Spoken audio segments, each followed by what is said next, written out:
Overtime!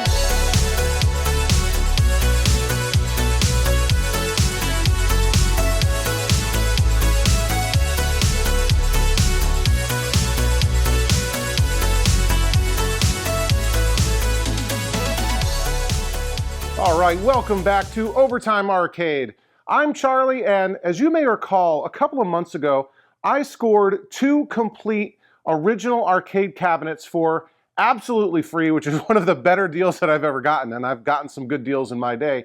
One of them was this Pango that I completely restored back to its original glory, which is super awesome. I love Pango. It's a very underappreciated game, I think. But yeah, you can go back and watch that series. I'll put a link down below, but that is not the subject of this video. Today we're going to be talking about this thing right over here. So this cabinet, I really didn't know what it was when I picked it up. It had a kind of random PCB installed in it called Battle Balls or something like that. I ended up giving that PCB to my buddy Dell from Dell's Arcade because I didn't really care about it. And I came to find out this is actually a Dynamo HS-7, which is a pretty uncommon model that Dynamo produced. So Dynamo is a company that made basically generic cabinets that operators could buy to install whatever kind of conversion kit PCBs they wanted in it. And I figured, hey, this would be a good sort of JAMA test setup or a cabinet that I could rotate JAMA games in. The sides had been painted black, and when I stripped off that paint, I discovered this beautiful, awesome Taito Superman side art decals on both sides. These things are like 4 feet long, and it's over on this side too. This side not quite in as good shape, but still not bad at all. And yeah, I thought that was pretty cool, to have that as the artwork on this cabinet. And then as I kind of dug into it more and more, I discovered that this, the original Taito Superman cardboard bezel was in there, just sort of all turned around backwards. So flip that around, and that looked cool. And these controls are actually the correct controls for Superman, right? So it's a 2-player kind of beat 'em up game, somewhat similar to X-Men, except it's just 2 players. These are the correct controls for Taito Superman. And then as fate would have it, there was a seller on the Claw forums who was selling a Taito Superman marquee, and if we look inside the cabinet, that's a Taito Superman PCB, working PCB. You may have seen me show gameplay of this in some recent videos. I think it was in the background of one of the Coin Jam podcast episodes. I definitely played through it on a recent monthly members only live stream. So yeah, I figured it was a great price, and when are you going to find the correct shape and size of the marquee and a working PCB for a great price? So I jumped on that too, and I figured, hey, I can still swap in whatever JAMA games I want into it. This is a horizontal monitor, but this cabinet does allow you to rotate it pretty easily if necessary. In theory, I should probably add a 3rd action button if I really want to be able to support the majority of JAMA games, but I'm not too worried about that. So there's really just a couple of things I need to do to bring this sort of all the way back to a Superman now. The biggest one is the control panel overlay, because this is not the correct control panel overlay, obviously, for Superman. But as luck would have it, I was able to get one reproduced by XL Arcade, and look how awesome that is. This should fit perfectly onto my control panel. I don't think Superman was ever sold as anything other than a kit game. And yeah, this will be a great sort of setup to play Superman. So in this episode, basically, we're going to do just a couple of last little things to bring this cabinet all the way back to a Superman, as close to a dedicated Superman as you could possibly imagine, again, because I don't think there ever was a dedicated Superman. We're going to address a little bit of the sides here.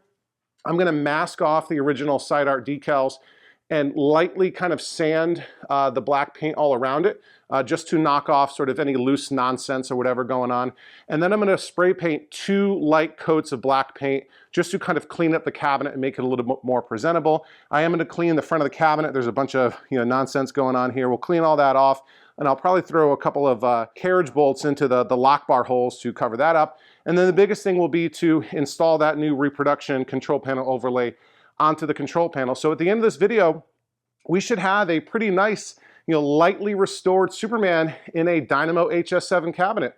So why don't I go ahead and get started? I'll go and like I said, I'll lightly sand off the black paint on the sides. I'll mask off the Superman side art, and then we'll come back and we'll spray some black paint onto the sides of the cabinet. All right, I've got everything sanded and masked off. I ended up using a 320 grit, right? 320? A 320 grit, yeah. 320 grit sanding disc on my random orbit sander, and just gently sort of knocked everything down a little bit.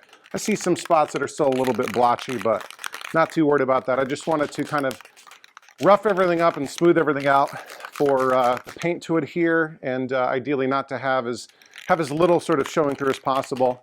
And then I cleaned it all off with the spray away foaming cleaner. Did that with both sides, masked it all off. I used this purple sort of delicate surface tape just because the tape is really what's covering up all the edges of the artwork, and then the newspaper covers up the main part of it. And oh, that's the wrong paint. I almost put hammered paint on this cabinet. So I am going to use my go-to black paint, Rust-Oleum Universal Satin Paint and Primer in 1. Got an empty can that might be enough for a first coat. I'm going to put at least 2 light coats on both sides. I've got everything masked off, and I got sort of, you can't really see from the angle, but I've got newspaper kind of covering up most of the front too to prevent overspray. And I'm doing it in the garage just because it's chilly out. It's still about 52 degrees in the garage. You don't want to really paint below 50 degrees. But I've got everything masked off in the garage. You know, other cabinets and projects that I don't want to get black paint on. So let me just finish shaking up this can.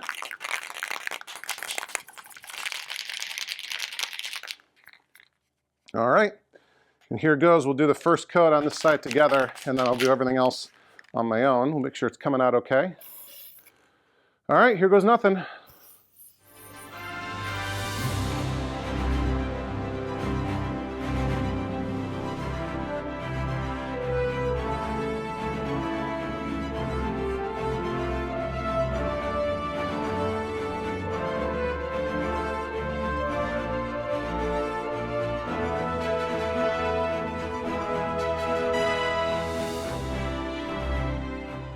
All right, I think that's pretty good for the first coat. Right at the end of this this can, so I'll crack open a fresh can. I'll paint the first coat on the other side, and then I'll give it, I don't know, 20-30 minutes. I'll do the second coat off camera, and then I'll come back and show you how I made out. Okay, I think that went on pretty okay. I might have gone a little bit heavy in a couple of spots and get a little bit of dripping, but overall not bad. And we're not trying to make this perfect because this cabinet's not perfect. It's never going to be perfect.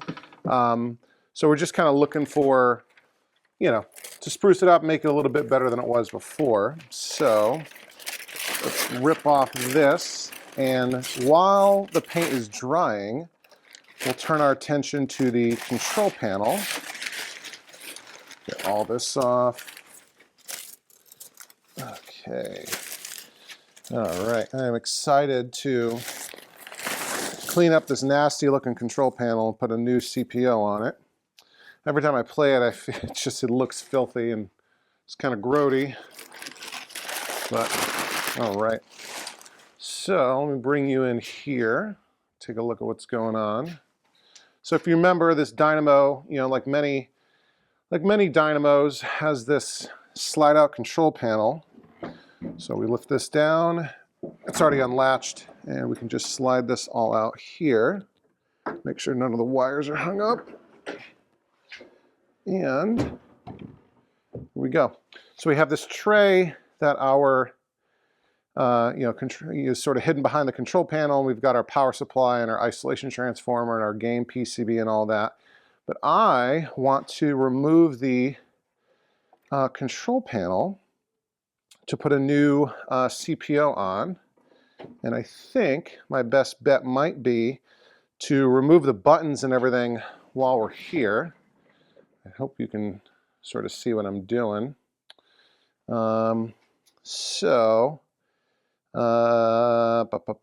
Maybe I can label these things real quick just to make sure I don't mix up any of the buttons or anything like that. And I'm going to go, let's see, 1, 2, 3, 4, 5, 6 for the buttons. All right, now I've got little painter's tape labels on all of these, so I should be able to just gently remove the micro switches to get these joysticks free. And come on, try not to break them.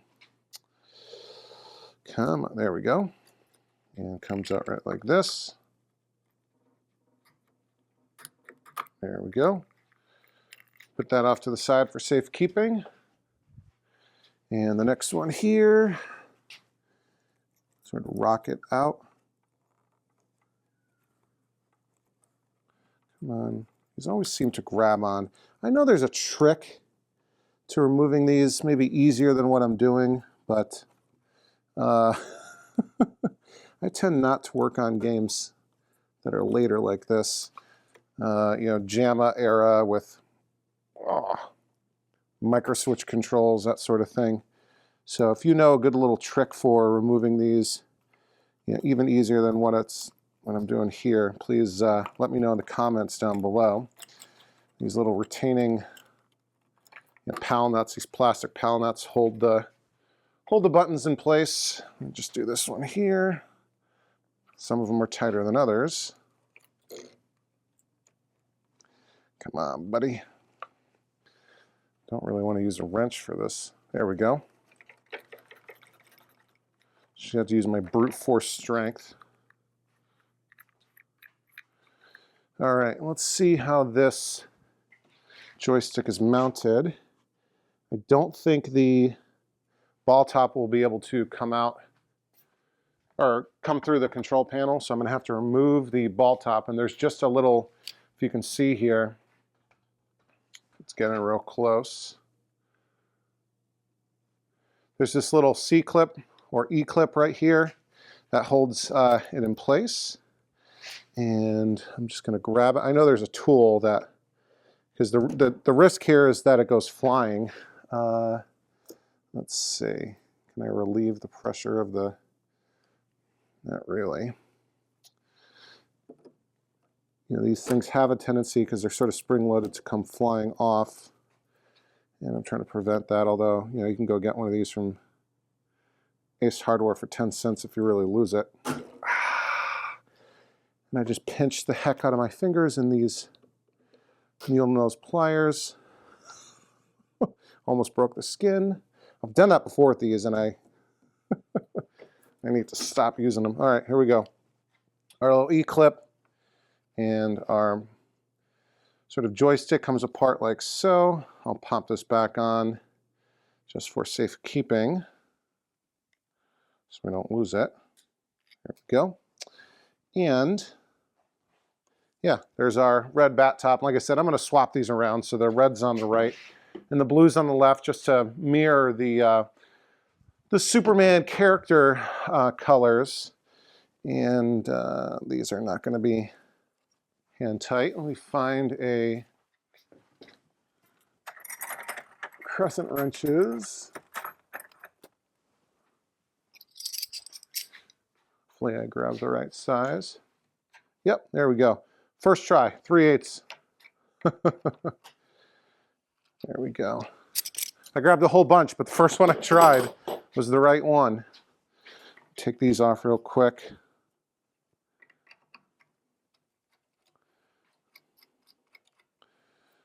All right, and each one has a nut and a split washer and a regular washer.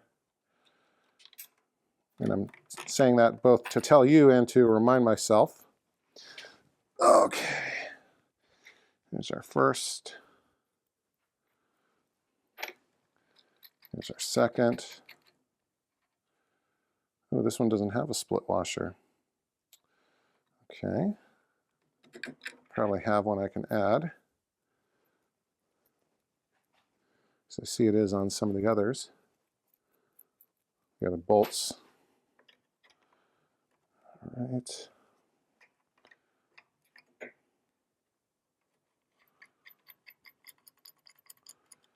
Come on. And I don't need to change the joysticks over, just the bat tops. So this will remain the Player 1 joystick assembly. but the we'll put in the blue ball top or bat top for this side going forward. All right, and then just this last one here, which is awkward position that is. And I could probably just, I could have done this on the workbench, but I figure the tray, this Dynamo PCB tray makes things so convenient. Come on. Do it all like this. There we go. Now it's loose. So it's just that one bolt so far was missing the split washer, lock washer thing. All right, that's free and clear.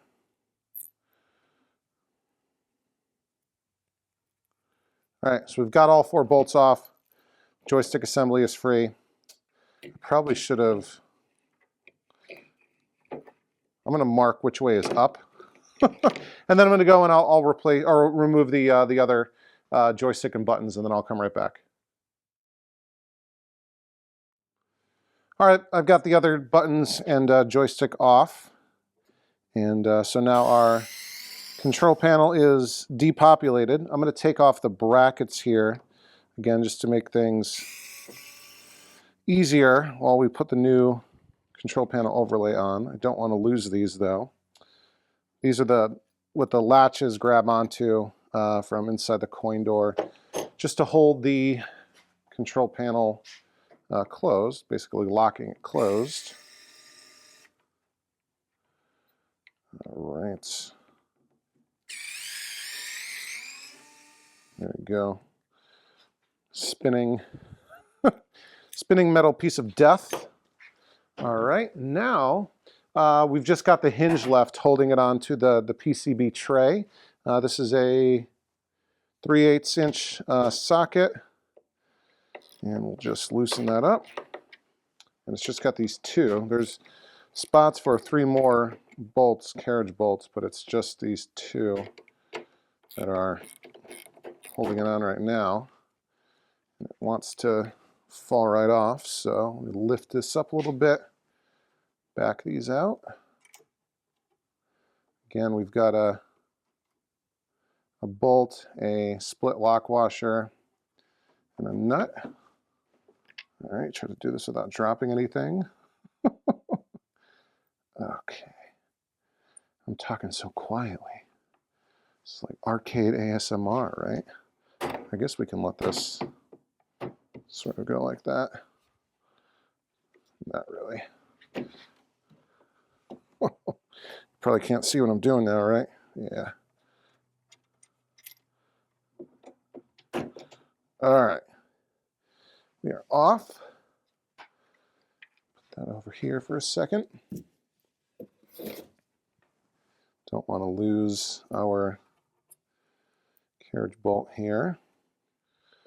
All right, so now we can come over here and take a look at what we're dealing with this old control panel overlay. We still have 2, 3, 4 carriage bolts. I guess they're really kind of holding the plexi on, and I haven't exactly decided yet if I'm going to keep the plexi or not. I should probably take a look at the Dynamo flyer and see if it mentions a plexi protector on top of the CPO. That'll determine whether or not, if it's original, I might keep it. It does have a little bit of cracking, but it's not too bad. The reproduction CPO that I got from XL Arcade is a, oh, this one has a Keps nut. So does this one. Is a, these don't want to come out, polycarbonate. So strictly speaking, it doesn't need a plexi protector on it, but it won't, you know, obviously won't hurt to have one. Let me just corral these here again so we don't lose them. Yeah, if you were watching the last video, you know that I'm in a mood. I'm trying to wrap up as many projects as possible just to kind of get them off my plate so I can focus on some others. I've been making, you know, last episode I did the Do Run Run cocktail, which is all set and good to go now. I've got the carnival done, the pango done. What else? The kangaroo is basically done except the monitor went out. Yeah, I want to get this one squared away soon. And I have been slowly working on the Q*bert cabinets. You may have seen in the background, I've been stripping the paint off of them. But all right, so let's take this plexi cover off. There we go. And this is like really, I don't know, this might be original. These corners are smooth and beveled. This thing might have had a plexi cover originally. And if I look really closely, I think I can kind of see maybe another CPO that was on this. I'm not sure though. Kind of peel this off. I even think there's 2 layers here. I'm trying to do this without shredding my finger. I think one of these, there's one CPO is applied on top of another. I'm just trying to rip this off like a Band-Aid, see if it works. I'm kind of ripping up the laminate underneath. Let me get a heat gun on this and see if I can make it come off a little bit easier. Okie doke, the heat gun made pretty quick work of the old control panel overlay to the point where I was able to get essentially all the remainder of it off in one piece. So there we go, that's good. A couple things I'm noticing, there's a lot of this blue poking through, which happens to be a very similar shade to the blue on the Superman control panel overlay. So I don't know if they ripped, if there was a Superman CPO on this at one point that they ripped off and put this more generic FabTech one on for the Battle Balls game or whatever that was. Anyway, I thought that was interesting. And also, the CPO has left behind quite a bit of adhesive residue still on this, and then there's a layer of laminate. And then it's just particle board. I did remove the strip of T-molding on the front. I should be able to reuse it. It's just right here on the side. But yeah, so I'm gonna try to use a little bit of acetone and see if that will take off the adhesive really quickly.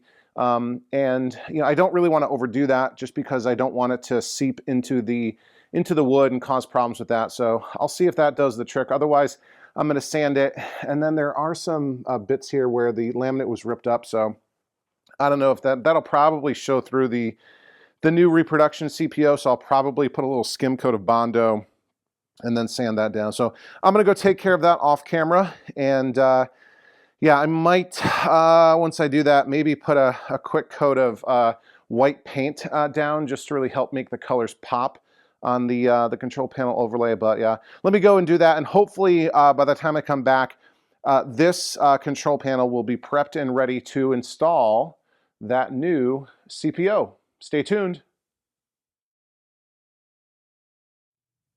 All right, let's get you caught up on the progress I've made. So that acetone actually worked really, really well. You know, putting a little bit on some paper towel and rubbing it really took the adhesive, the old adhesive right off, kind of turns it into gum that you can then kind of, you know, sort of wipe off.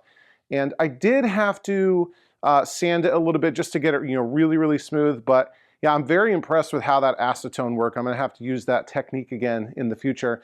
And then I hit the control panel after sanding and cleaning with 3 coats of white spray paint, and I just used the white version of the Rust-Oleum Universal Satin.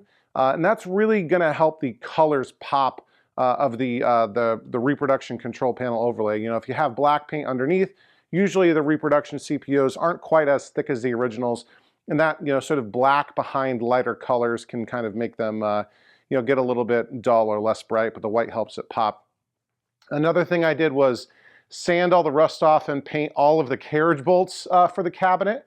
So that's pretty cool. You know, I just, you know, chucked the carriage bolts in my power drill and held some sandpaper in my hand just to sand off the heads of those carriage bolts and hit them with the Rust-Oleum Universal Satin Black.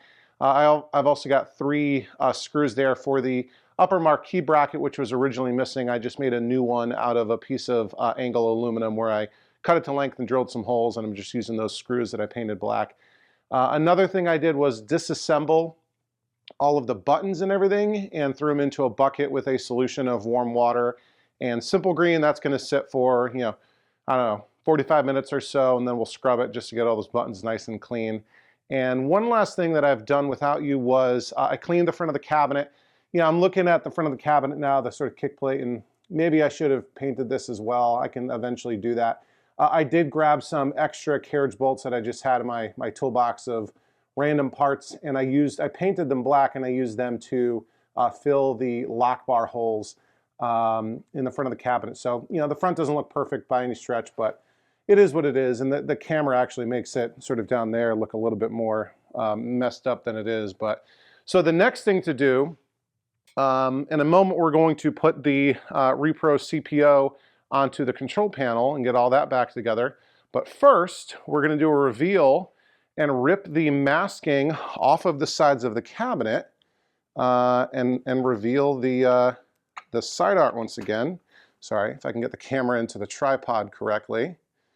And I'm pretty happy with how the black paint went onto the cabinet.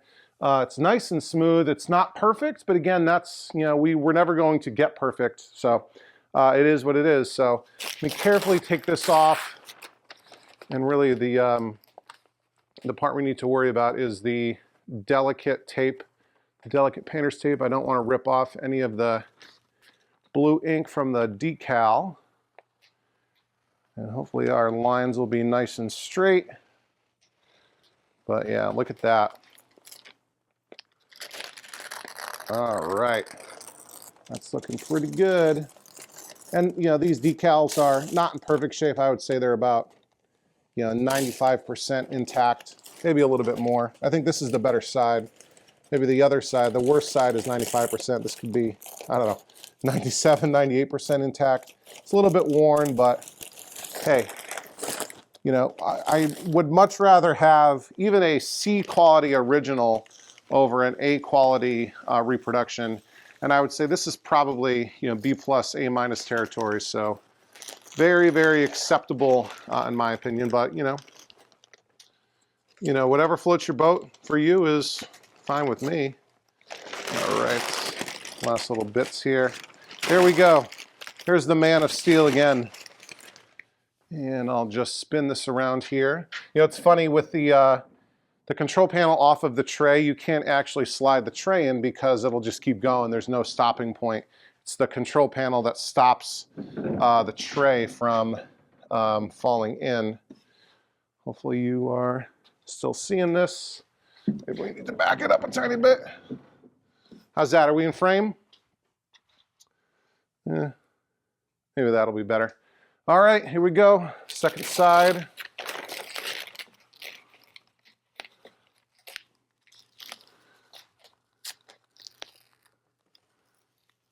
Is this a satisfying reveal? Hopefully I don't rip anything or screw anything up. Yeah, I used to like, there was a better, even better sort of delicate painter's tape that 3M used to make, a different Scotch Blue brand, or I guess series or number, and I can never find it anymore. So this purple stuff is okay, but I still don't like it as much as the old blue stuff. And I know there's also frog tape. I've got some of that too somewhere. All right.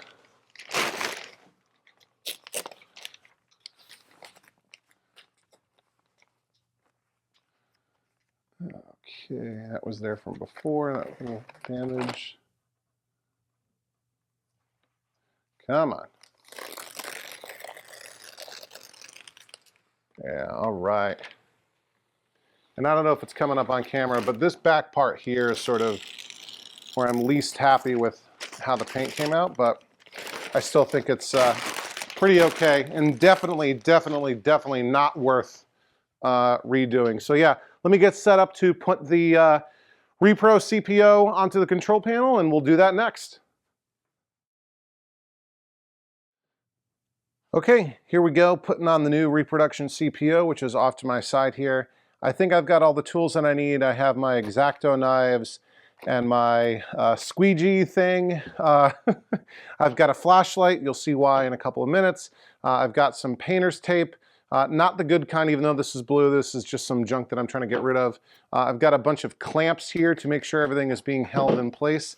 And yeah, let me actually take a quick second and wipe down the surface just to make extra sure that it's clean and ready to go. I am going to use Rapid Tack for that. I'm not going to use the wet method though, for a couple of reasons. You know, this is a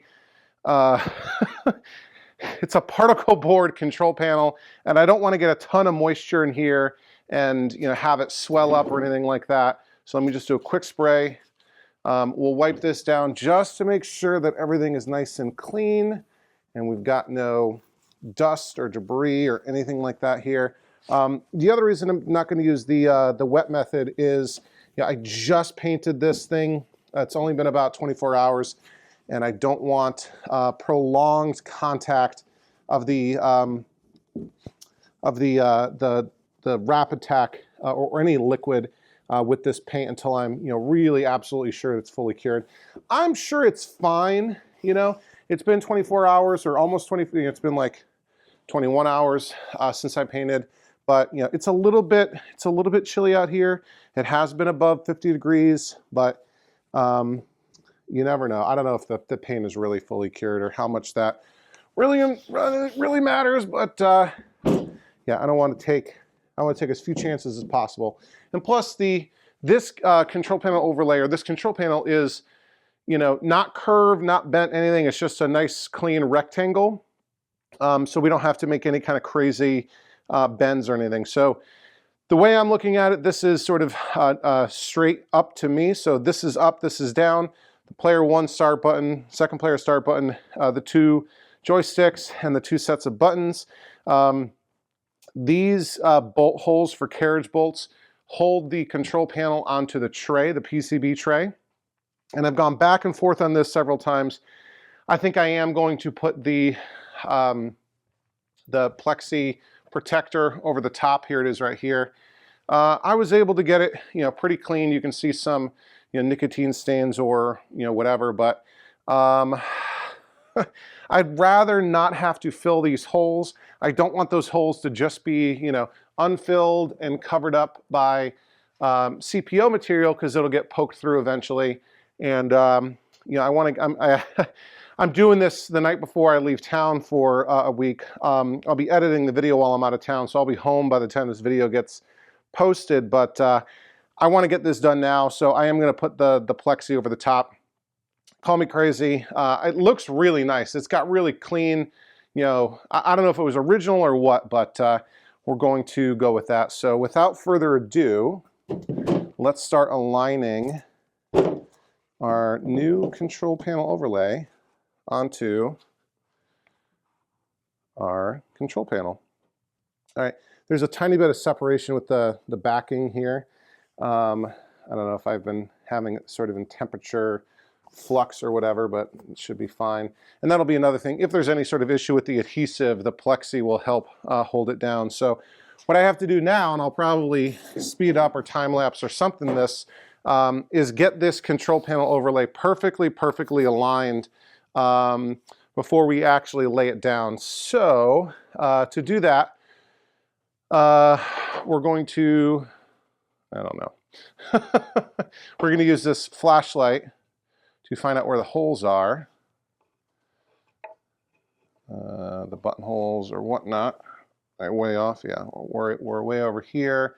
And the start buttons are often the ones that get a little bit weird, so that's actually not too bad. So I'll spare you from observing my OCD. I'm going to take a couple minutes, make sure this is perfectly aligned the way I want, and I'll clamp it down and then tape it in place, and we'll be ready to rip the backing off and apply it.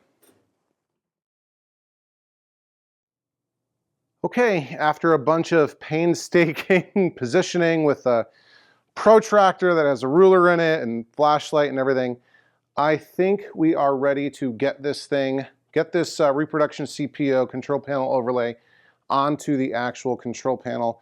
I've got a bunch of clamps holding it down, and yeah, why don't we go ahead and do it. Sort of have it on the edge of the table just so the clamps don't interfere with the control panel overlay being flat onto the table. So here goes nothing. We'll peel back, I don't know, a third or a half or so of the backing. Come on. And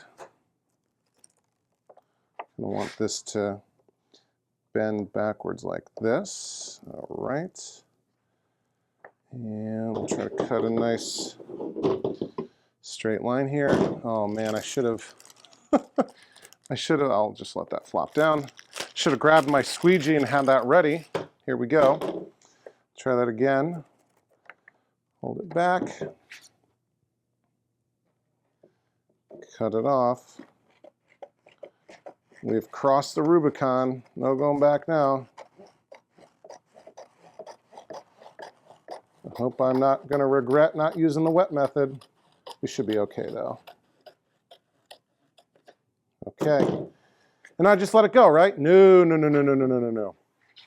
We have to very, very carefully lay this down tiny bit by tiny bit with our squeegee, making sure we don't get any air bubbles. No air bubbles, because we're not using the wet method.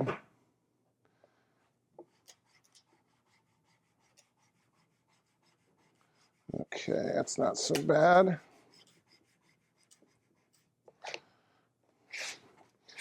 Yeah, I probably should have washed my hands again before doing this.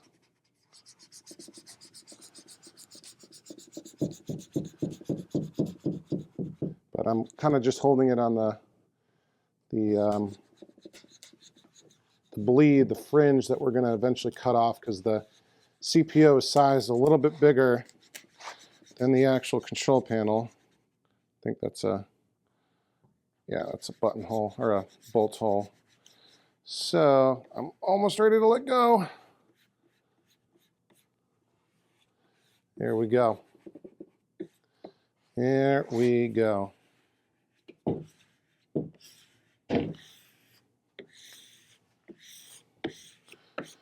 Look at that. I think that looks pretty good. Okay. We'll take all these clamps off, move the other half of the backing. Hopefully I'm still in frame, right? Yep, we're still in frame. Okay. Again, we've got our squeegee ready. I think I should be able to kind of, yeah,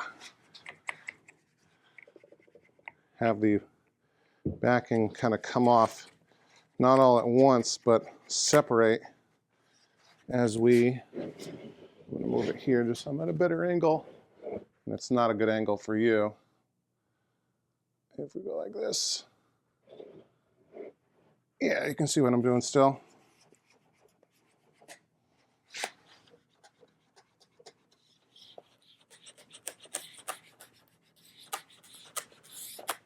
I don't like those sounds, but that's kind of the sounds you're going to get. Kind of pushing the backing off as we're flattening the CPO. There we go.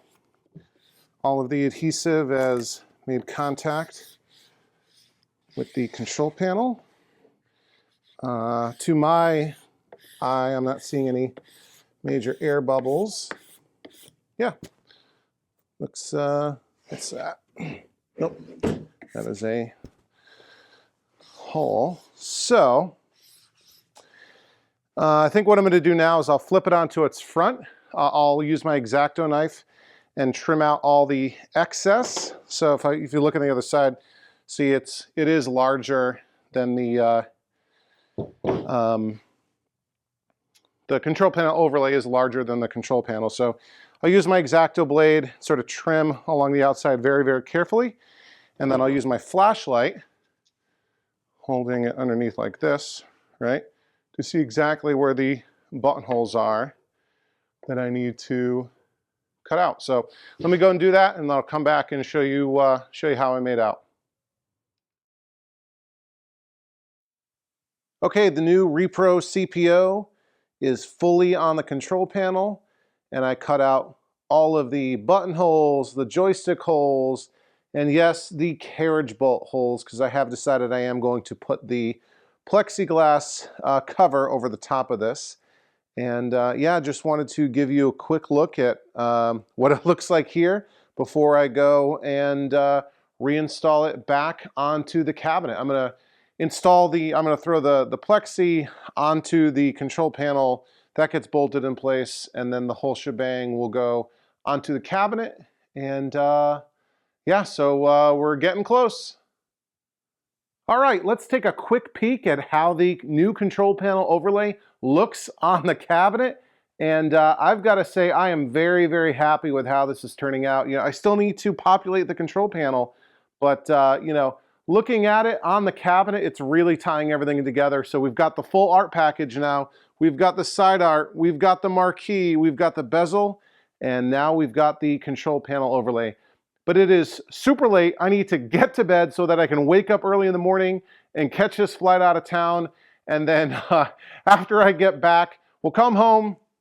You know, this will happen in the blink of an eye for you, but this will basically be a week for me. We'll come home, we'll populate the control panel, and I think we'll wrap up by playing a little bit of Taito Superman. So you don't want to miss that.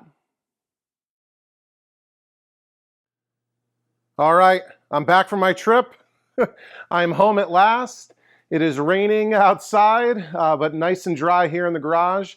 And I have completed reassembling this control panel, put everything back together, put the buttons and the joysticks back together, repopulated them onto the control panel, got all the carriage bolts installed and everything. It's nice and latched down.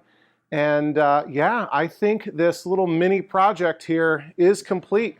And what a nice little project it was to get this free cabinet with a working JAMA setup, with the Superman side art hidden underneath. And I was able to get a marquee and a working PCB for a great price. The bezel was hidden. It was sort of turned around and covered up by a couple of layers of other cardboard bezels. And then really, really appreciate, and I got to give a huge shout out and thank you to XL Arcade. That's xlarcade.com.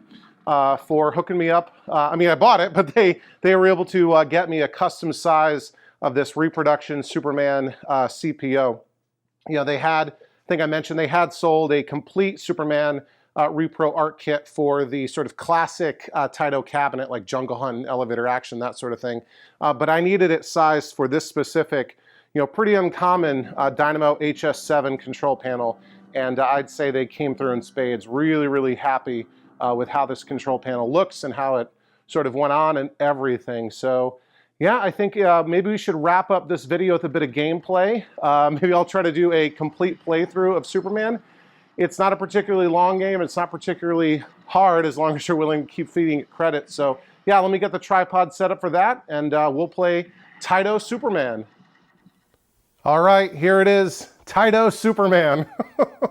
Now, don't get excited. This is not the most exciting gameplay. It's not the most amazing gameplay. It's kind of a, as the kids might say, the gameplay is a little bit mid on this one, but I know a lot of folks have a lot of nostalgia for it. Yeah, I posted some behind the scenes photos of how things were progressing, and I got a ton of great feedback. People really liked those photos, and a bunch of folks were saying how much nostalgia they had for the game and how much this was a favorite of theirs growing up. And I totally get it with the theme, and you know, and it's very, you know, it's easy enough for anyone to play, but you know, the gameplay gets to be a little bit repetitive. One thing I am going to do, I think, is play as the red Superman character here. So this is a two-player game, simultaneous two-player. The player one on the left plays as your normal, regular, you know, blue tights, red cape Superman. Player two plays as a red tights, gray cape, gray boots Superman. And there's been a lot of, you know, discussion, controversy, you know, what that character actually is. There's people that think it might be Shazam, and it's not Shazam, but I totally understand why they might think that. It's really just a palette swap, okay? So Taito wanted to make this game a two-player game. They wanted everyone to be able to play as Superman, and they just made a second Superman. So it's not Shazam, it's just a red Superman. And there's actually some precedent for this. Apparently in the Superman lore, the history of the Superman comics, I guess it was Superman 162 in 1963. There was some sort of incident, I don't know if it had to do with red kryptonite or something, and it kind of split Superman into two. There's the blue Superman and a red Superman, and I think they revisited that again at some point in the 80s or 90s. And at one point it was an evil Superman and a good Superman, but there's speculation that maybe is where the idea came from that Taito has, but given all of the other, I would argue, laziness that went into the design of this game, I think it was just a palette swap. So maybe that'll put to rest the mystery of where this red Superman came from. So let's put some credits on the game. All right. Oh, coin error. Okay. I think that happens when you coin up too quickly. So that reboots the game. Okay. So we'll be careful not to do that. That has happened to me before. There's 1, 2, 3, 4, 5, 6, 7, 8, 9. And no, you can't put any more credits on. So we'll start up. All right, and here we go. We see our regular, Clark Kent, who is, dressing, changing wardrobe into Superman, regular Superman, but now we have red Superman in action here.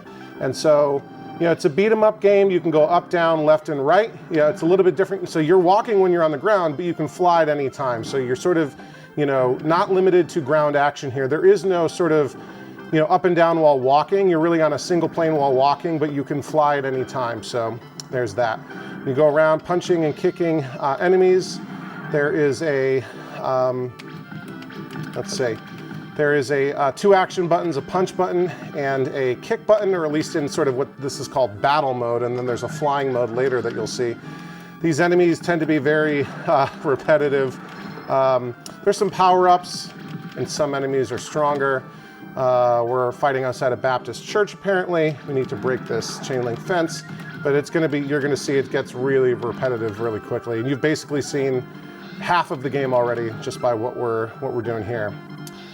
All right, kicking some exploding trash cans. Sometimes there's power-ups. So that yellow diamond, now the next time I punch, you see it was a yellow punch, it was a power punch. So I can sit here and like charge up, hold down my punch, and it'll go through multiple enemies, or I can pick up one of those yellow diamonds. Here's I think a mid-boss. Whoop! That's not good. Oh, now Superman died. But don't worry, Superman has more lives, right? I'm just gonna punch this guy in the face. And there we go, there's our mid-boss cleared. And now we're going to this sort of different part of this battle stage, which is a horizontally scrolling. This is not the flight stage, even though we're sort of auto-scrolling flying up. This is not the flight stage, which is a little bit different.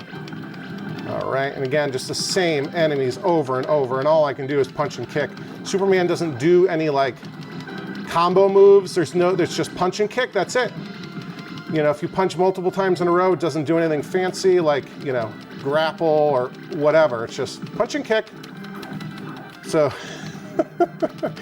it's almost like I'm sorry to say, like a Tiger Electronics handheld sort of level of here's our actual boss here. Lost another life. All right.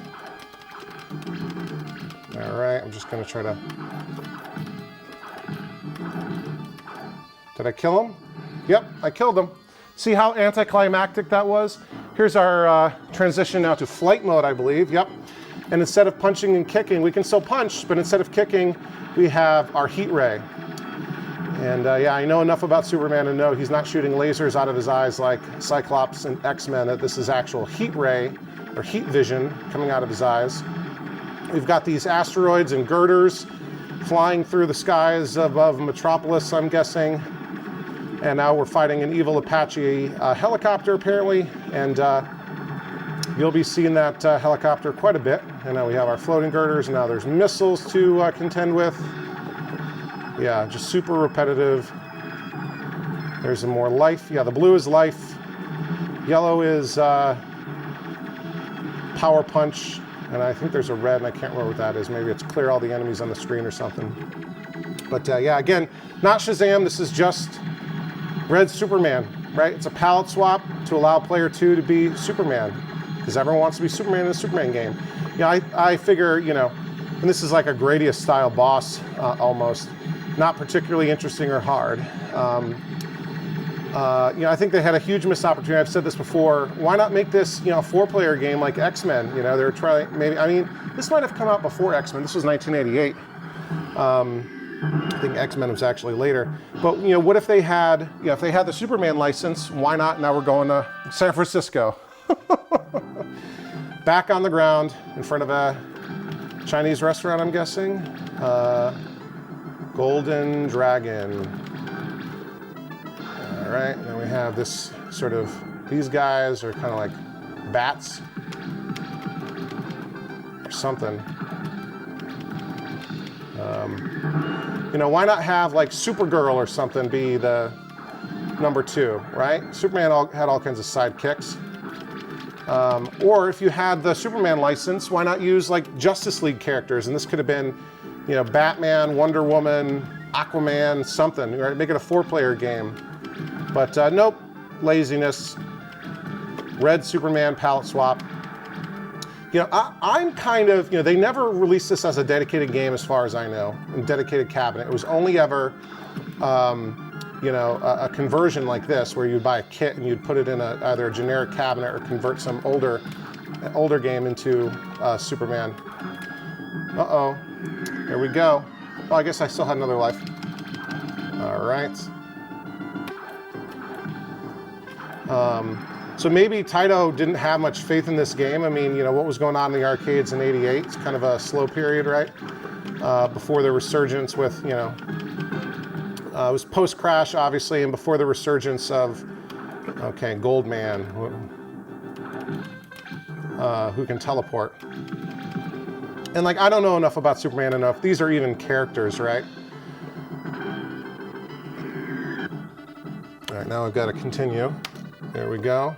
And I'll just keep continuing. There we go. I don't know if any of these enemies are legitimate characters from anywhere in the Superman series, and they play the Superman song over and over. And I hope I don't get demonetized for this being like performing, you know, playing the Superman theme song, but it's just over and over. It's a good thing it's a good enough song. Yeah, you know, maybe Taito didn't have much confidence in this game. You know, it was before the resurgence of the arcades with, you know, fighting games and lots of beat-em-ups and stuff, even though this is arguably a beat-em-up. So maybe they just didn't want to put too much effort into this and sort of, you know, phoned it in. Here's another vertical auto-scroller, although we're going down this time. So, you know, maybe they just sort of, you know, again, phoned it in on the development, right? And why go through the trouble of really putting an effort in to have multiple characters or more variety with the gameplay or character sprites?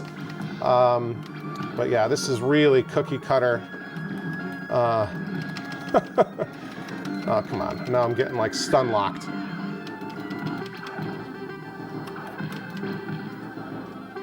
All right, now we've got a boss. Yeah. All right, this is Elephant Man. I'm just making up names.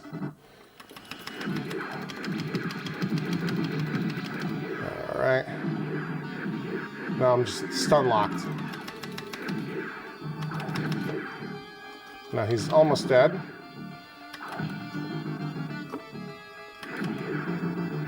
He's taking out multiple lives of mine.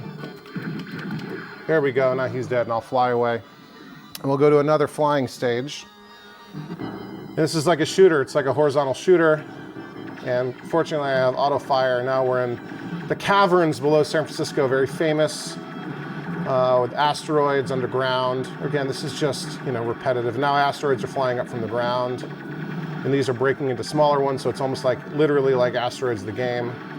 And wait till you see what boss is at the end of this level. So yeah, really kind of a lazy development by Taito, I'm going to say. All right.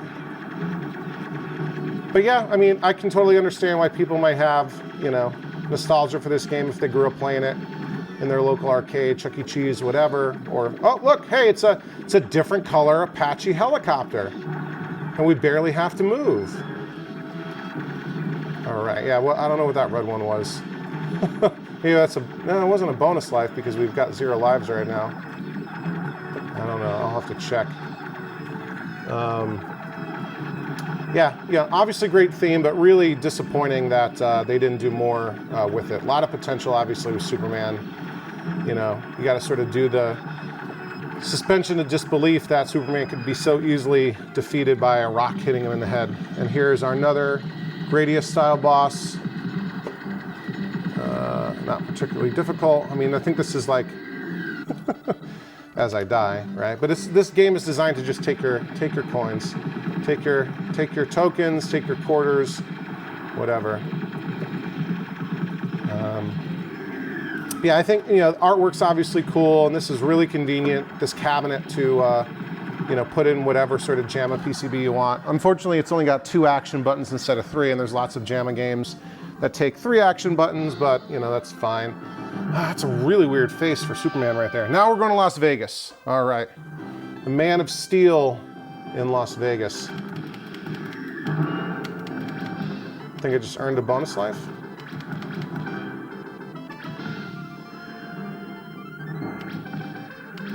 And I'm just going to try to... Whoa, look at that! That's a little bit risque. We'll get past that pretty quickly. This is a family-friendly phone booth blowing up. See, you got a phone booth in Superman, and it's just, you know, it's background object to damage, you know. See, I'm going to try to get through this relatively quickly. No sense in, whoa, Electric Man.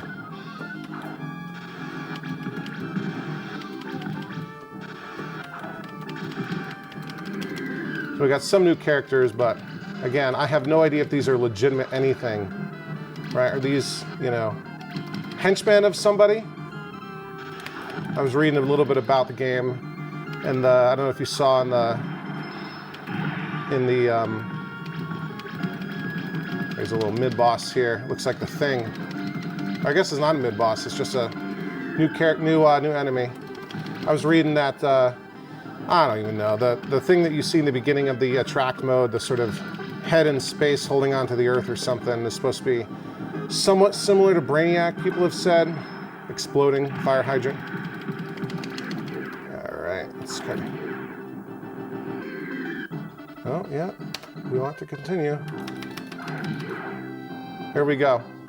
My goodness.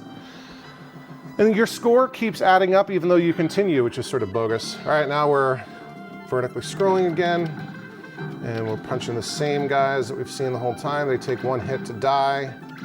We've seen that guy before. Yeah, so you guys love this game, right?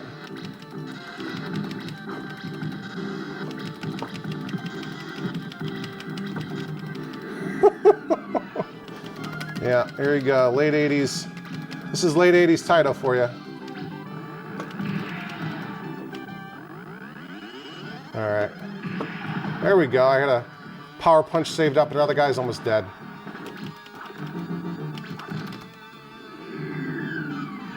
Here we go, I died. We sort of knocked each other out, but here we go. And now are we auto flying again? Yeah, all right. Back to our side scrolling. At least this is like, you know, the desert outside of Las Vegas, which kind of makes sense, you know.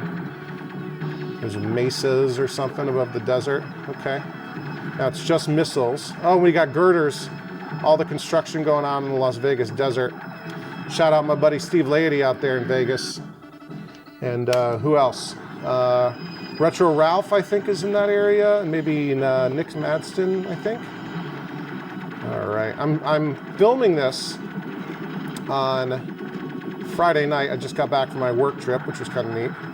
I was out in Colorado and got to meet up with Overtime Arcade channel member Russell. We hung out, went to I think 4 different arcade bars between Denver and Colorado Springs. And so you'll get some 60-second arcade tours from those places coming up soon. I filmed some footage, and Russell and I played a ton of games. And one of the arcades actually had a Taito Superman. But there you go, red one. What does that do? I don't know. All right, now it's time for the final boss. Nope, more rocks.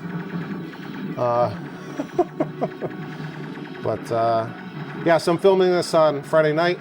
Saturday, we are going to do a couple of things. So Saturday, we're going to do the next live stream episode of the Coin Jam podcast, and I understand Jeremiah, one of our normal co-hosts, can't make it, and we've invited Steve Lady, also known as Katru311, I think, and he has a YouTube channel called Mosaic Arcade. He's been on the podcast before. He's going to join us again as a guest co-host once again, so that should be a lot of fun. That live stream, it doesn't even look like Superman. Now we're going to Washington, D.C., sort of my neck of the woods. Look at that. All right. So, yeah, Steve's a great guy. We'll be excited to have him on the podcast again. And but the other thing we're doing on Saturday is I'll be releasing this video at some point on Saturday, or at least to Overtime Arcade channel members. So Overtime Arcade channel members, these are folks that are basically super fans of Overtime Arcade, and they love the channel so much that they want to support it. Monetarily, they pay $1.99 a month, which works out to about 7 cents a day, and they get a couple of awesome perks. They get, first of all, they get early access to all new videos. So I typically release all my full-length episodes, weekly episodes on Sunday afternoons or afternoon East Coast time in the US. Overtime Arcade channel members typically get early access about a day early. So usually I have everything done on Saturdays and can release it to channel members so they get to watch it on Saturdays. And then everyone else in the world gets to watch it on Sundays. Another thing channel members get is a monthly members-only live stream. I was thinking about doing that earlier this week for my hotel room in Colorado, not California. Wasn't able to make that work. There was a bunch of folks a bunch of channel members who weren't going to be able to watch it live, so we're going to do it the week after Thanksgiving now, I think. Ooh, can I blow up this car? Yeah! Oh no, Spider-Man! Or is that Man-Spider? There we go. Oh, gotta continue. Let's take out Man-Spider over here. One kick to the face is all it takes. There we go. So yeah, we'll do the next monthly members-only live stream on the week after Thanksgiving. Yeah, I also need to do like a thank you video. Maybe we'll do that sort of alongside Thanksgiving or something for crossing 2,000 not members, crossing 2,000 subscribers, which is awesome. So yeah, and the other thing you get with your channel membership, again, $1.99 a month, is access to our private members-only Discord server, which is really a ton of fun. We've got 20 some odd folks. That Discord is super active. People talking about games they're playing, collecting, working on, pickups, general sort of hanging out and chatting. So that's a lot of fun. Yeah, all of that can be yours for $1.99 a month. If you're interested, click on that join button down below to learn more about it. Totally optional, but if you can't get enough of Overtime Arcade, that's a great way to get some more content. And ooh, look at this. It's like that W looks like Wolverine with or cat head kind of in the coloring. I don't know. What am I thinking? I'm delirious. So yeah, totally optional, but if you want to support the channel and get some cool perks, click on that join button down below to learn more about it. But yeah, this might be the farthest I've ever gotten in the game. Usually I run low on credits and furiously add more, and then end up getting a coin error because I'm like crediting it up too fast, and when that happens, the PCB thinks there's like something wrong. Oh, there's Mount Rushmore, which is honestly right next to Washington, D.C. It's definitely not in South Dakota. Despite what the Wikipedia and a map might say, it's right by Washington, D.C. So I go to Mount Rushmore all the time. I can see it. I can see it from my house, right? So come on, Human Torch. All right, where are we going now? We put a couple more credits on. Oh no, we're flying over DC. See, this does actually look like, outside of DC. Ooh, these are not asteroids anymore. These are some sort of alien space probes and rockets. They take a lot of hits though. So maybe I got to do this. Got another Apache attack helicopter. This one is painted a different color. Very easy to knock out. Got our asteroids falling over the, maybe these are the woods of West Virginia. You know, about an hour outside of DC. All right, all these missiles and asteroids to contend with. And again, if you're willing to hit that, you know, drop a quarter, hit that credit button. Not very difficult. And this game doesn't even have a free play mode, I don't think, which is sort of nuts. The game to be this late and not have free play. All right, now I got to add more credits.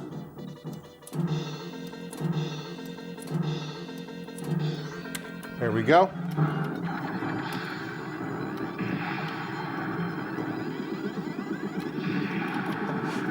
Another Apache helicopter. Or maybe it's a Black Hawk this time. I don't know. What do you think? I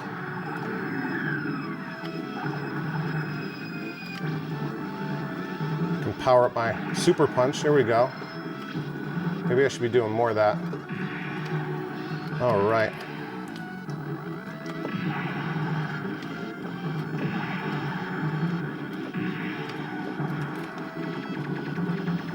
Takes too many shots to kill those alien space probes.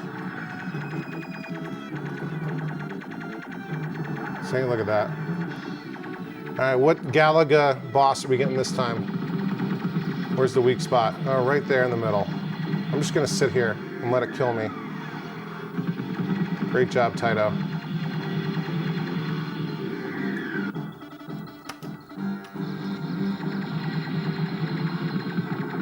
There we go. Just like that.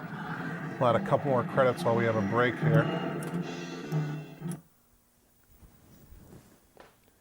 I can't believe I did that. Hey, you know what I'm gonna do? Oh my goodness. I'm gonna pause the recording right here. I'm gonna go play, I'm gonna get back to that level, and then we'll come back and resume the video. Goodness gracious. All right, I think this is the stage that I died on, right? The mountains of West Virginia with the alien space probes. I don't know. And I've been just flying through this. I actually had, I wasn't paying attention to the credits. I had another game over, so I restarted a second time. And I've been flying through, barely hitting any enemies, especially on, you know, the side-scrolling levels where I don't have to, you know, hit anybody. And you can tell that the score really isn't any different because the majority of your score comes from completing a stage. You get like 100,000 points for completing a stage. So I got 475,500 points, and I think 400 of that is from completing stages. So the points are preposterous. Your score continues, you know, even after you continue, right? It doesn't reset when you lose all your lives. So the score is meaningless.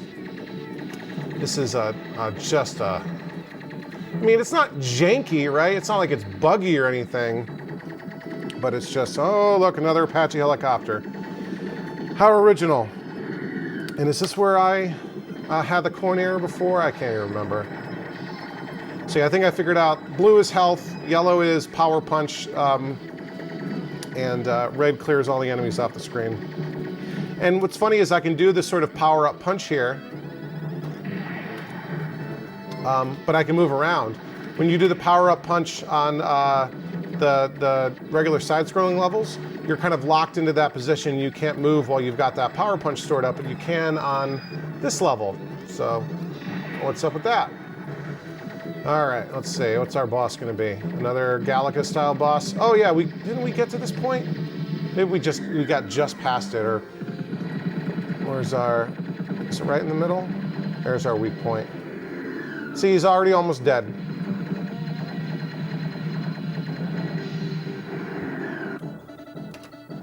Isn't that where we died?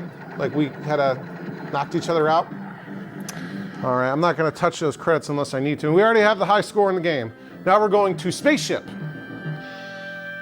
All right, and it's gonna give us, already gave us that 100,000. So yeah, almost 600,000 points, 500,000 of which are from completing levels. So a little bit of difference here. We're in space or above the Earth. We have chunks of metal plate instead of asteroids. And we're starting with the shooting level instead of ending with it, apparently. All right. Oh, we just earned another life. I think every 15,000 points, you earn a bonus life. And really, it doesn't matter. It's almost not even a game, right? Because you can basically just, especially with the auto-scrolling levels, I mean, the only things you really have to defeat are the bosses, right? All of the other enemies, I've determined this, all of the other enemies just disappear on their own eventually. It doesn't stop you from progressing like other beat-em-ups, right? Oh, look at this boss. I'm gonna throw power punches at it.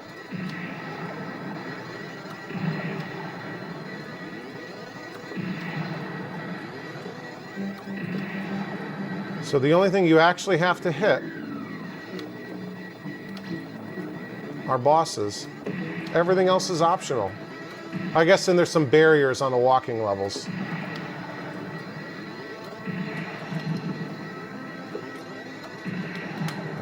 I'm just gonna do heat ray. I can't be bothered to save up power punches here. And please tell me this is not the boss of the game. How much you want to bet that was the boss of the game?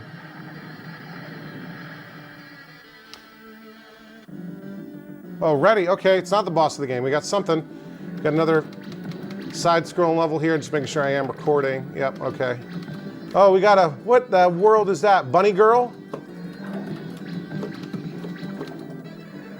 That is like a bit of a skin-tight outfit. And I think this is our first female enemy.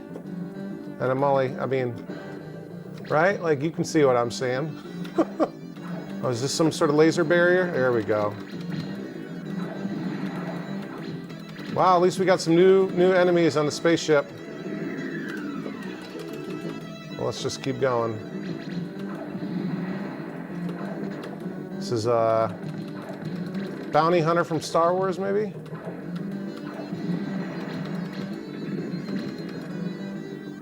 All right. Force fields.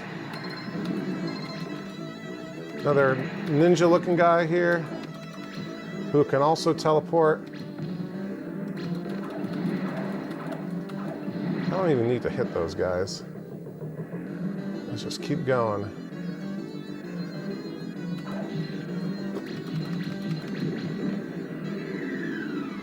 And see, these enemies disappear if I ignore them.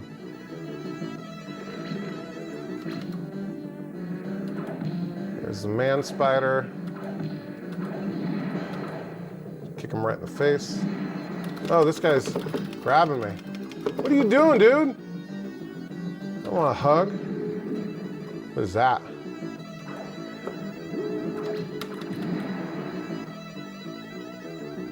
All right, let's just, oh, what is this? Is that another female enemy? Like, or there's 3 of them all at once. Okay, are these bosses?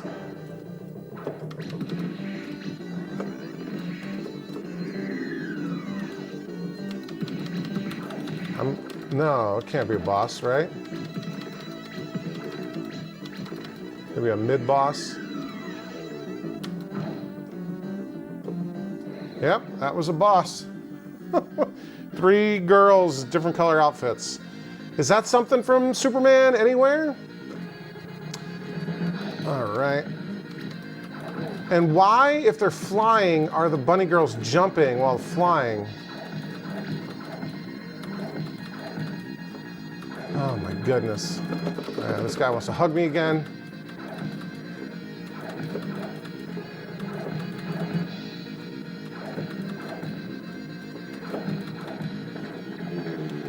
Some of you like this game. Yes, we'll continue. We're getting low on credits. I'll be very, very careful to credit up. So there's no way I want to play this again tonight.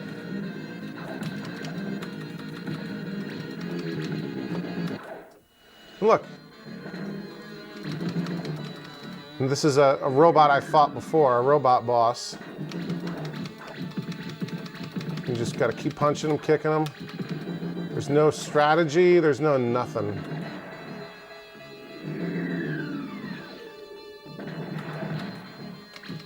There we go, he blows up. All right, now what? Ready. Still in the space station. Auto-scrolling again. What's up here? Missiles, the same missiles we've seen since the first level. Oh, we got different, we don't get girders up here. We have some like space age looking nonsense. Oh, that's not a power-up, that's an enemy. Okay, that's a new enemy. Guys, am I crazy or is this game just not it? So I'm sure my kids will get a kick out of playing this though. Alien space probes again. All right. And like these aren't even barriers, you can fly through them. All right, look at my high score racking up, wow. All right, sorry this is boring, but now I'm committed. I'm committed to finishing the game now. And if you're watching this, if you're still watching this, maybe you fell asleep and it's still playing in the background. Or maybe you're just, I'm destroying your childhood memories. You had some rose-colored glasses nostalgia for this game and now you're seeing it again for the first time as an adult since childhood, and it's just shattered your memories. Oh, the top part's already dead.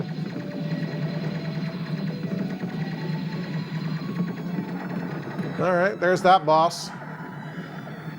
Gently put a couple more credits on. All right, we got, oh no, these are just palette swaps. Oh, that's a different guy. Who's this dude? Is that the,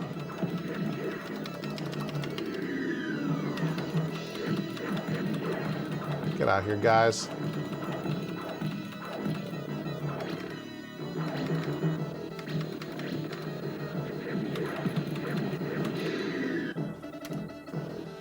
Come on, let me just get over here and kick you in the face while you're flashing. There we go, he's gone. Those guys run away. Congratulations, 1,000,000 points. So what's the point of the score if you get 1,000,000 points for beating the game? Here we go. We see a sunset over the ocean. Their actions saved Earth. Who's they? There? Two Supermans? There's no time for rest until evil ceases to exist on Earth. I don't know what that means. Earth will need them sometime in the future, them being both Supermans. Oh my goodness, there we go. There's our red Superman and the Statue of Liberty. For truth, justice, and the American way. Kick that out of the way. There we go, back to, I guess that's New York, not Gotham. We'll watch these credits and see if anything interesting comes out at the end, but yeah. What'd you think? Were you as impressed as I was by how awesome this game is? But anyway, hey, you know, if you're watching this all the way to the end, thank you. I don't know if you just love this or you're a masochist or whatever, but thank you for watching. It really means a lot to me. You know, if this is your first time in the channel, hit that subscribe button. You know, I release new videos, you know, typically every Sunday afternoon. Sometimes I'll throw a short in, you know, during the week. I've got something kind of cool planned. I think the next video will actually be released on Black Friday. There we go, the end. So we'll release a video the day after Thanksgiving. You know, oh, I need to put my name in. Let's see. This doesn't save high scores, so that's meaningless. But yeah, there we go. Game over. Yeah. Hit that subscribe button. You know, if you like this video, you know, don't let that like button mean anything about this game. You don't have to like the game to like this video, but if you like the video, hit that like button. Leave me a comment down below. Do you have fond memories of Superman? And yeah, guys, I think we're going to wrap it up here. Be sure to watch and listen to the podcast. Without further ado, you've been watching Overtime Arcade. I'm Charlie, and I'll see you next time. Overtime!